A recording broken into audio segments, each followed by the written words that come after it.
Hey there, it's Angela Watson. I just wanted to check in with you all over the summer since we're in between seasons of the podcast. I actually have been producing new podcast episodes, just not for Truth for Teachers. I've been going on other educators' podcasts and talking with them. So, what I thought I would do here is excerpt some of those interviews and hopefully not only give you some new content, new information from me, but also turn you on to some new podcasts that you might not be aware of, because you're going to find lots of great episodes on all of their podcasts. So you'll hear me on 4 different podcasts in this episode. Always a Lesson, Empowering Educators with Gretchen Bridgers. Spark Creativity with Betsy Mork. Teach for the Heart with Linda Kardamis. And the Teacher's Aid podcast from the BAM Network. So on all of these episodes, I'm talking about similar topics. So I think that kind of weaving them all together, just little excerpts from each one here today, will give you lots of new valuable insights. We're talking about teacher wellness. We're talking about balance. We're talking about productivity and time management. But in each one of these interviews, we go in a slightly different direction with it. So I'm going to play some highlights here for you. And then I encourage you to go over to each of these podcasts and listen to the full version there. And also check out their other episodes because they've got some great stuff. So let's start off with my episode with Gretchen Bridgers from Always a Lesson, Empowering Educators. Gretchen is an instructional coach based in North Carolina, and I think her podcast is probably the closest in format and tone to Truth for Teachers than any other one out there, meaning that if you like Truth for Teachers, you will almost definitely like Always a Lesson. Gretchen just speaks from the heart. She's a common sense person. She talks to mindset issues as well as practical teaching type of topics. So she's just got lots of wisdom to share. She's just a really enjoyable person to listen to. And she touches on different aspects of teaching than I do. So I think you'll find that she's got a lot of good episodes to listen to. So I'll let you listen in at the part of her interview with me where we're talking about pushing past the stereotype of teachers needing to work 24/7 in order to do a good job for kids. Well, there's a lot of resources out there to help with productivity, but I've found that most time management advice doesn't apply to teachers. I think teaching is a very specific type of job where you have a lot of responsibility, but not necessarily a lot of autonomy. And so you need advice that is geared toward teaching. If when your day is scheduled down to 11:12, pick up Right. kids from lunch, it's really hard to, talk about, tackle your biggest priorities first. So, I think that's a piece of it, is that traditional time management advice doesn't necessarily apply to teaching. Another aspect is that I think a lot of time management advice is being turned on its head as our world is just changing so quickly, and people, time and attention and focus have become even more precious commodities. The way we consume information is different.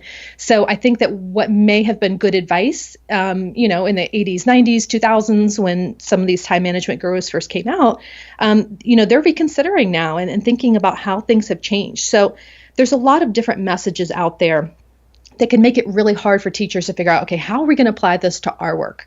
And on top of that, I feel like teaching is just a very complex job. And it's a job that isn't really ever done. And you never really feel like you've done enough. And because of that, and because education's changing, the world's changing, there's so many different things to keep up with, new curriculum, new tech tools, new standards, that a lot of times teachers don't have the opportunity to master one thing before being told they now have to learn to do things a completely different way. So when we talk about teachers not having enough time, the first thing that I think it's really important to understand is that if you feel like you don't have enough time, that is not your fault. If you're stressed out and you're overwhelmed, it's not because you don't know how to manage time or you're bad at time management in any kind of way. There's nothing wrong with you. Now, there's things that you can do to relieve that stress and that overwhelm, but the fundamental problem isn't you. It's that the job of teaching is just extraordinarily demanding, and we live in a day and age where there's a lot of things competing for our time and attention. And we've never really been taught how to manage that. And do you think it's about, I know it's hard to prioritize, like you mentioned, just the way our schedule falls, but do you think it's more about teachers have to prioritize what's given to them, or do you think they have to learn to work around some of these tricky parameters so that they can still be themselves but adhere to the requirements of the job? I think it's both. I think some of it is examining what you think you have to do, and some of it is looking for new ways to approach it. Yeah, and I think at least for me, feeling guilty. Like, I am not good at this. I can't handle this. What is wrong with me? I've done this so many years and I still can't get ahead. Every year you think, I'm going to make all this instructional materials and next year I'll get to reuse it. And then something else comes. You're like, I wasted all this time. And, what's wrong with me? And I think for me, the magic was like that balance. And I know that's something else that teachers are struggling with, just to find balance to do it all. And I know you've mentioned it's not impossible to be able to find balance and do like A through Z. And you've even shared some examples of, how teachers have created more balanced life, through your podcast and blogging. So what kind of tips would you be willing to share with us that help us see we can be efficient, we can find that balance, and we can feel like we still manage our time well? I mean, it seems like so much to do. You're right. And I think you're also right about this idea, this like guilt comes from thinking like, I should be better at this by now. Yeah. Like, I've been doing this for a couple years. Why isn't this getting easier? And I remember when I first started teaching, people would always tell me, oh, don't worry, teaching will get easier the longer you've been doing it. Mm-hmm. And I don't feel like people say that anymore. I don't think that's really true anymore, because what teaching looks like now is completely different from what it looked like 5 years ago, right, which is completely different from what it looked like 10 years ago. Mm-hmm. So just because you've been doing this a long time doesn't mean automatically that you will find it easier to get everything done, especially as new things are being added. So I'm really glad that you made that point there, because I think that's part of the guilt for a lot of teachers, is feeling like this shouldn't be so hard. Mm-hmm. And I think the other piece there is that a lot of people just don't think that change is going to be possible. They feel like, since our student teaching days, we've been told that it's impossible to do a good job for kids unless you are working nonstop. Right. That if you want to have this really engaging lesson, then you better be prepared to spend hours and hours working on it. And if you really care about kids, then you're not going to care about your own kids and your own family. You happily just stay at school until dinner time, because that is just the life of a teacher. That's just what it takes to do the job well. Right. And we've been sort of internalizing those messages since even before we got our own classrooms. And it's really, really hard to unlearn that. So, when we talk about envisioning a better way or a more balanced life as a teacher, without sacrificing quality of instruction and without sacrificing relationships with kids, I think it's important to start with that mindset piece and start by examining that assumption. Does the amount of hours worked really equate with effectiveness? Because when you stop to think about it, you realize it's not true. We all know teachers who stay late at school every single day, but they're still teaching like it's 1989. And we all know teachers who are really innovative and they still somehow manage to make quality time with their families. They still have hobbies. They still have a life. Yeah. So there's really no correlation between the number of hours you work and how effective you are as a teacher. It's not about how much you're working or how hard you're working, but whether you're working on the right things. Amen. So are you spending those hours working after school on things that are making the biggest impact on student learning? So that's an excerpt from my interview with Always a Lesson Empowering Educators with Gretchen Britchers. That is episode 155 on her podcast. So if you want to hear the rest, I encourage you to subscribe and listen to 155. You'll be able to hear that. The next one that I want to excerpt for you is from Betsy Mork at the Spark Creativity podcast. So Betsy was a secondary English teacher for many years, and she just has this really sort of peaceful Zen-like quality about her that just makes her really pleasant to listen to. She just feels very reassuring, feels like you can do it when you're listening to her. It's really just a great podcast. And the cool thing about Betsy's focus is that she talks a lot more about instructional methods than I do on Truth for Teachers. So her episodes will feature a lot of actual teaching strategies.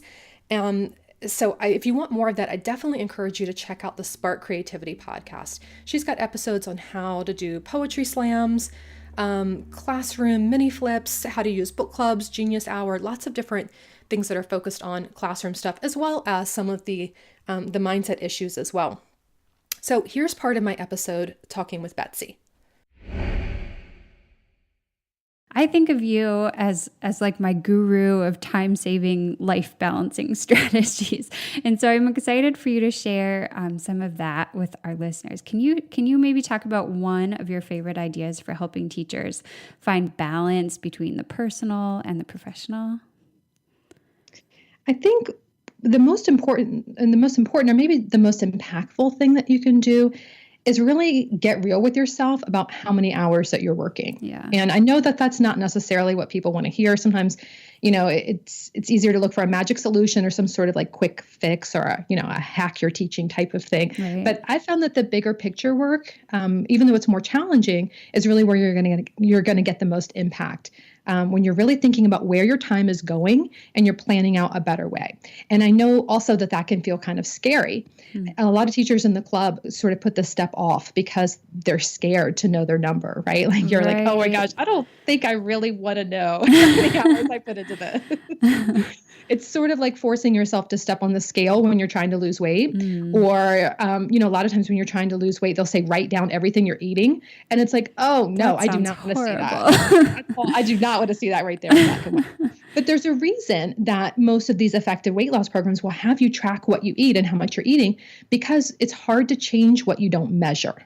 And time works the same way. So you don't have to track it all the time or, create this rigid schedule for yourself. But when you're really ready to create change and get better balance in your life and just say enough is enough, I'm taking back my nights and weekends, you really should start first by seeing how you're using your timing now and how you're using, your planning time, your time at home, and that sort of thing. Yeah. So I have this target number planner. I'll make it available to you for your listeners, Nice. and it'll help them estimate how many hours they're working right now. So my advice is to use that like right away this week. Don't make an excuse that you'll do it another week whenever you think that you're working more typical hours, because there's really never a typical week in teaching. There's always something weird that just throws everything off.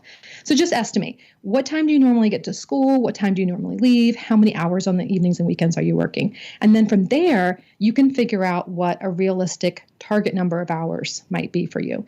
So in the 40-Hour Teacher Workweek Club, we usually do this exercise in October. So we wait till after all the back to school craziness has died down, and I tell them to trim 3 to 5 hours off their number immediately.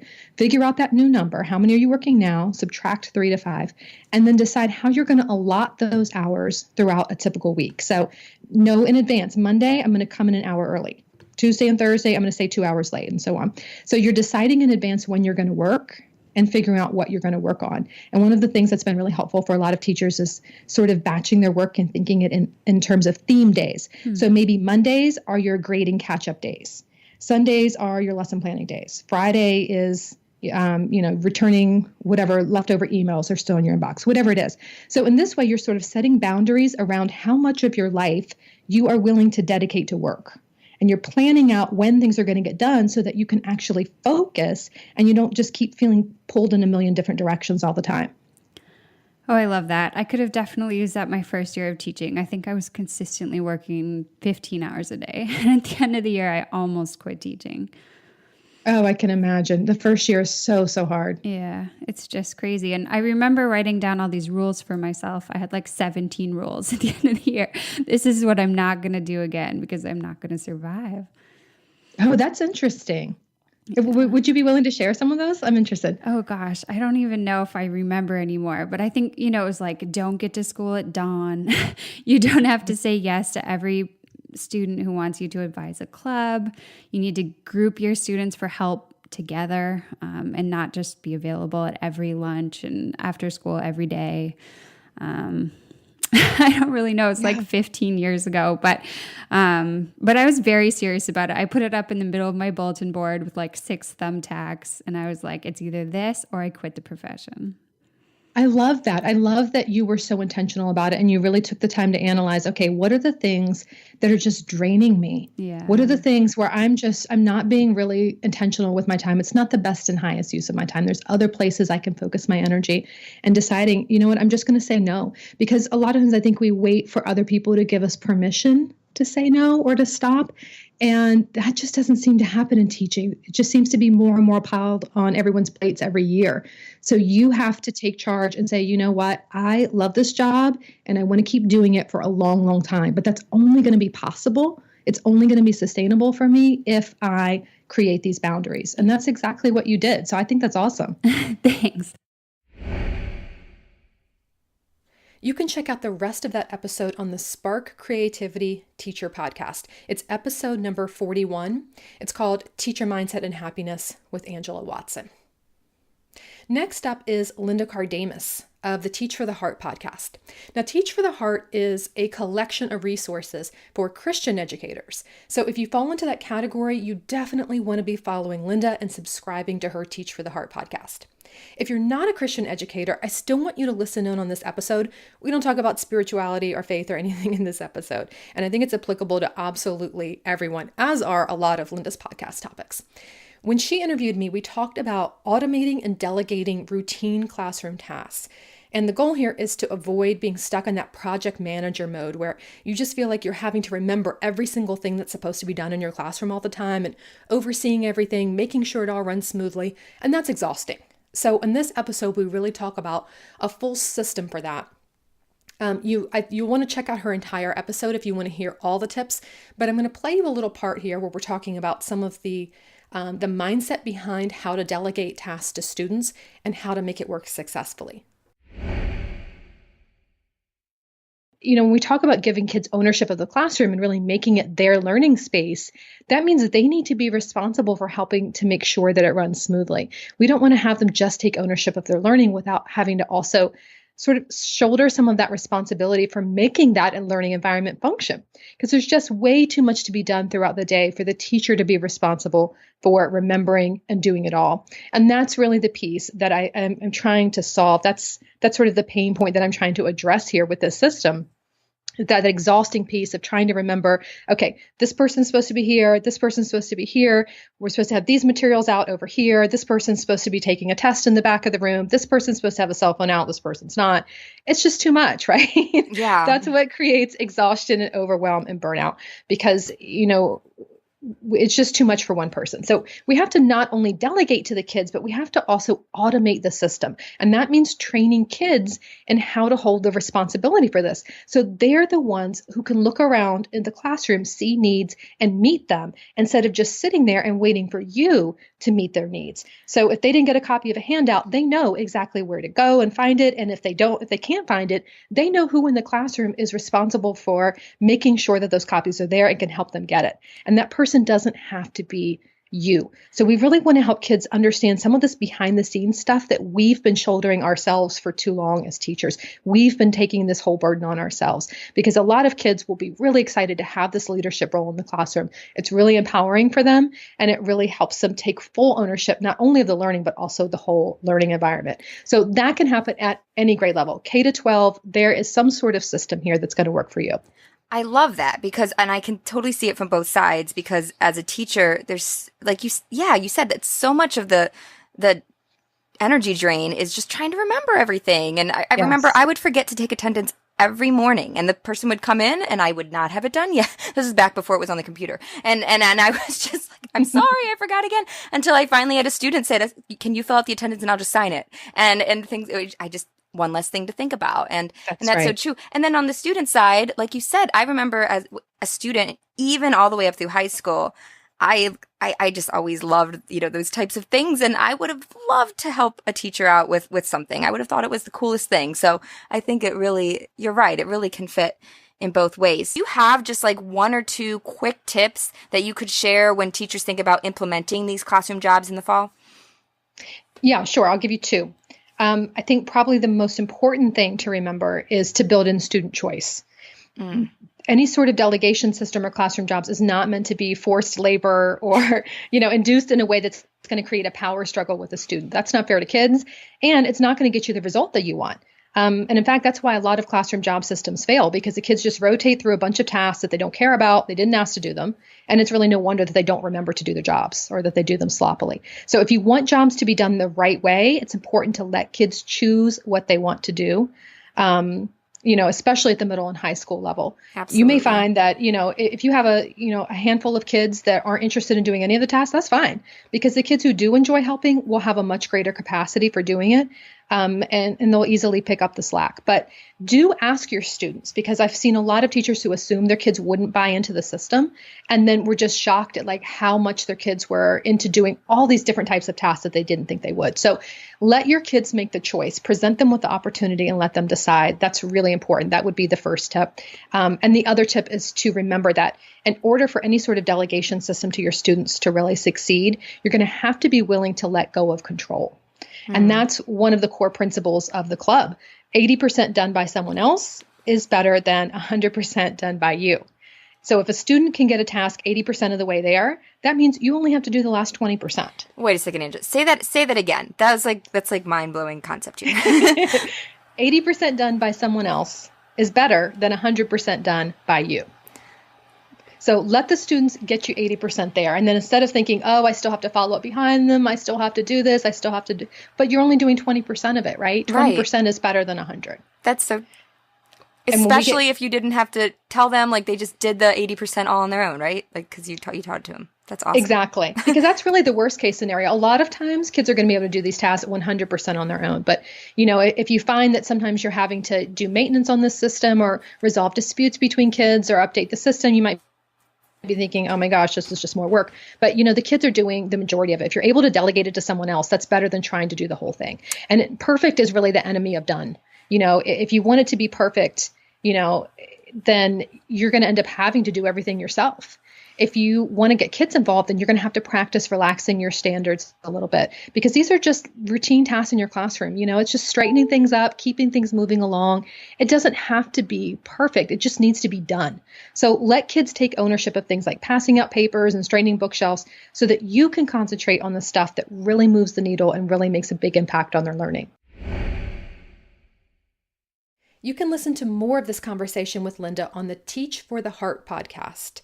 She doesn't number her episodes, but it's the one that was released on June 25th, 2018. It's called How to Delegate Responsibility with Meaningful Classroom Jobs. That's on the Teach for the Heart podcast. Last, I want to let you listen in on an excerpt that I did on the Teacher's Aid podcast. That's from the BAM radio network. BAM is a collection of educator podcasts. So there's a bunch of different podcasts and all hosted by different people on different topics over there. Most of them are pretty short. They're around 10, 15 minutes or so. And Teacher's Aid is the podcast that's hosted by John Harper and Mandy Froelich. Their focus is on teacher wellness and preventing burnout. So they did a quick interview with me on finding time for all the things that are really important in life. If you had to give us quick tips for helping teachers better manage their time, what would they be? Like just top 3 things. Well, one thing that I think is important to do is to plan and then execute. Most people try to do both at the same time. They try to figure out what needs to be done and do it all at the same time. So as soon as they think of something that needs to be done, they just launch right into action mode. But planning and execution really are 2 separate brain functions, and you can't do both of them well at the same time. So take a couple minutes, plan it out first, write down exactly what needs to be done, list out those steps, and then when it's time to execute, all you have to do is take action. So that's going to make sure you have the big picture in mind. You can see the full scope of your task before you begin, and you don't have to redo things later because you didn't think them out before you started. So that 5 minutes to plan first can really save you hours of time when you're ready to execute. So that's one thing I would say. Another quick tip is to never write off a block of time as being too small to get things done. So sometimes people say, I only have 10 minutes, and they'll just scroll through Facebook instead, or, oh, it's only 15 minutes here. I can't really, get into this stack of grading. So I just, I'll go chat with a coworker or something. But I find that if I only have 15 minutes, sometimes I can get more done than if I have a half hour because I know I can't waste time. So I have this list of things for the week that's just called easy stuff. And it's things that I know I can just knock it out in a couple of minutes. And so when I find myself waiting for a doctor's appointment or waiting for dinner to finish cooking or something like that, I can pick something from that list and not have to expend mental energy trying to figure out what needs to be done. Those are 2 really big things that I think teachers can do. What's advice that you often hear given to teachers at that time that is just plain wrong? I tend to hear 2 sort of conflicting pieces of advice. And I think both of them are actually wrong. So I hear sometimes people will say, well, time management as a teacher, it's impossible. You can't have work-life balance. If you want to be a good teacher, long hours are just part of the job, so suck it up. And I tell teachers, don't accept that conventional wisdom around time. Don't settle for the status quo. This idea that you're not going to get to spend time with your family for 10 months because you're a teacher it's ridiculous. We don't have to settle for that. So that's the first piece. And then the other piece of advice I hear sometimes given to teachers is that time management is easy. If you want more time, just go home at 3:00. Just leave it there. Just don't do it. It's all still going to be there in the morning. But that's not how teaching works, right? Like you can't just leave at the end of your contractual time and walk back in the next day with no lessons prepared, stacks of ungraded paper. You can't do that. So yes, you can and you should set boundaries around your time. You should decide in advance how many hours you're going to work and how you're going to allocate those hours throughout the week. But you have to make sure that you're working on the right things during that time. You're working on the things that really move the needle. You can't just continue with inefficient routines and then decide, okay, time's up, I'm going home. So I think we need to avoid oversimplifying this topic. We don't want to make time management this impossible thing where it's not even worth trying because you can't possibly have balance. We know that's not true. I know hundreds of teachers personally who this is not true for. Right. And we also don't want to oversimplify by, making this thing where all you do is just go home and stop thinking about work. And if you can't go home and stop thinking about work, then it's your own fault. There's something wrong with you that you can't turn off your teacher brain. The truth is somewhere in between. I think it's a lot more nuanced than that. I've actually been having this conversation quite a bit with a group of educators that I connect with on Voxer on a regular basis. And part of our conversation centered around how stressed we all were because we had so many different projects going on in different areas and just like teachers do, like so many things on the list of stuff to do. And I finally said, we all need to find the way that works for us to really schedule our time and figure out how to make the most of the time that we have. And so we started brainstorming. And I found that what works for me is to put all of my projects and things to do on a Trello board and then move the to-do list and tasks over to my Google Calendar and schedule in that time. And that's what works really well for me. But then there's, a friend of mine who she likes to keep everything in her head and another friend of mine who puts everything on his calendar. And so we had a good discussion about how you really just need to find the tactic that works for you. I'm kind of a checkbox person. Like it brings me euphoria to be able to check something off. And so, for me, the Trello board works, but maybe not so much for someone else. So that's on the Teacher's Aid podcast. The episode was released on April 18th, 2018. They don't number their episodes there, but you'll find it there listed chronologically on Teacher's Aid. Now, I want to tell you about one more podcast interview I did recently. I'm not going to excerpt it here because it's on a completely different topic, and it's really for a different sort of audience. But I was on the Dr. Will show talking about teacher entrepreneurship. Dr. Will is one of my favorite human beings on the planet. I just love chatting with him. I really encourage you to check out his podcast. He interviews people from all different industries who are leaders in their fields and really trying to make an impact. He is an instructional technologist and a former classroom teacher. So he does speak through the lens of educator entrepreneurship and really helping teachers establish a healthy money mindset and leveraging their knowledge and their expertise and getting paid for it.